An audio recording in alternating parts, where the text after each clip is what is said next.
Hello, it's Aries World War Three. Just doing a video response to um, an article called "Fanboy Complaints About the Man of Steel" by Yoni616. Really, really good article. You should read it. It just tackles some of the complaints that are often levied, possibly unfairly, against the Man of Steel as a film. Um, it's really a video about the kind of critiques of the Man of Steel, and also just the kind of division that this film causes. And I wanted to kind of explain from somebody who is critical of the Man of Steel, um, what the issue really is underlying the movie. See, just to say again, as I want to reiterate, this isn't to start a kind of flame war.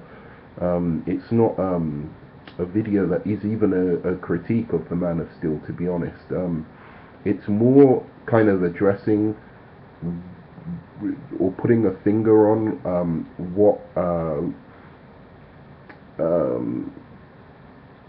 what's people who criticize this movie, what they're talking about, because it's not these kind of individual points that people keep bringing up. But I'm going to go through some of his, what he said in his article. So he says that some of the common critiques are, how does Superman know he can fly, which is, obviously his father, Jor-El, tells him to test his limits, and therefore, as he's testing his limits, we can assume that he figures out from trying to test his limits that he can actually fly, which is fair enough. He says Jonathan Kent dies for his dog. This I don't agree with him on, but I don't want to go into it too much. But his reason is, he says, oh, it's lame that he dies for his dog. I think people say that, but actually, people do care about their dogs, obviously, and him going back for his dog wasn't exactly a bad thing to do, or it could have been an irrational thing to do in the moment. It was an irrational thing to do in the moment, and therefore you can understand it as an action, as an emotional action, an emotional response to the moment he was in. So yeah, his thoughts could have been clouded by the impending doom of a cloud, which made him tell his son, who he knows would have been able to survive, not to actually go and get the dog, but actually to protect his wife instead. Now that to me, psychologically speaking, does make sense. And I'm going to come back to this after, because this is an interesting one. Because this psychologically makes sense that he does this, and that he tells Clark in a moment, perhaps, or where emotion is clouding his judgment, to not, save him. However, the issue in this is that this isn't just one moment, one thing in the movie where a character does something that is completely and utterly illogical, or that the plot is illogical. So what happens is that, rather than take this moment on its own and understand that this is a character moment in which the character chooses a wrong thing to do so as to make a point, in fact, it comes across as just another illogical thing in this already kind of illogical, movie, and the way it progresses.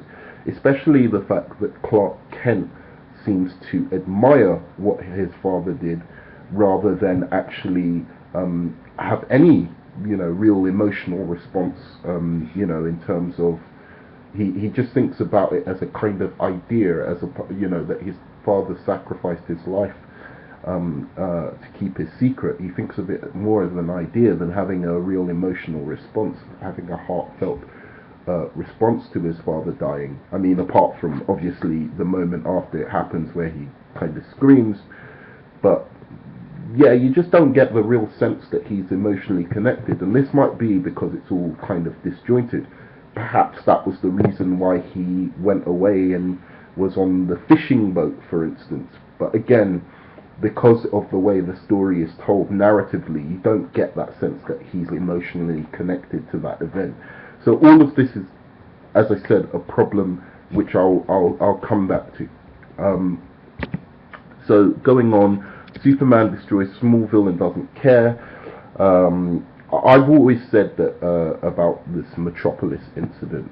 Although Superman causes a lot of destruction in Metropolis, I don't think there's anything he could really have done about it in terms of taking Zod out of that area.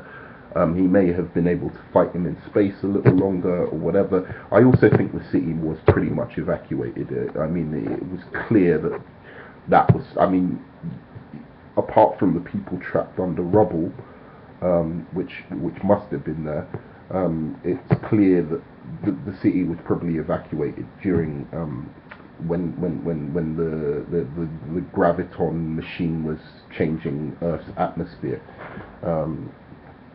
So you know, when they were when the Kryptonians were terraforming the Earth. So that's one thing. I think that people who criticize about the destruction in Metropolis, I think it was more. I'll go back to this. I just want to get through these points. But the people who complain about that, yeah, fair enough. That's not really the case, because obviously Metropolis was in fact, you know, it was basically evacuated, I'm pretty sure, but there were people who were obviously trapped under rubble, and yeah, there were a lot of people who actually would have died. But you know, it's the greater good argument, which is Superman saved the world over saving individual people, which kind of does make sense. But anyway, so Superman destroys Smallville and doesn't care. Now, he's obviously, again, said that this is the one thing I disagree with, specifically in his article. He says under Superman destroys Smallville and doesn't care. This is an outright lie. So this is me quoting Yoni. So this is an outright lie. Okay, so he destroys some barn house, I don't know what it is, ruins some crops, and crashes through a 7-Eleven gas station, but he does all this in a fit of rage from his mother being attacked. We all know an angry Superman doesn't think clearly. Also, it's the Kryptonians who are throwing Superman all over the place and knocking planes from the sky, and it's also the military who start shooting and blowing everything up just to kill Superman, Flora, and the other big dude. Why didn't he take him out of town, you say? He tried like 3 times, but Flora or the big dude kept bringing him down. So there goes that plan. So the first thing I obviously disagree with is we all know Superman, when he's angry, doesn't think clearly. Yes, we do know that, but we also know that Superman does not put people